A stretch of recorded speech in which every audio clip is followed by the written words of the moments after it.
भक्ती भावन पूजितो आई तुला कापूर दुपारती साकार स्वप्न मनीच मागन मानताव तुझेच चरणाशी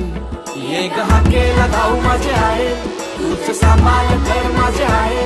सदा राहो कृपा तुझी आमावरी माय खुशीन पदरांजे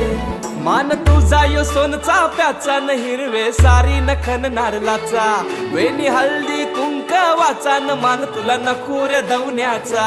आई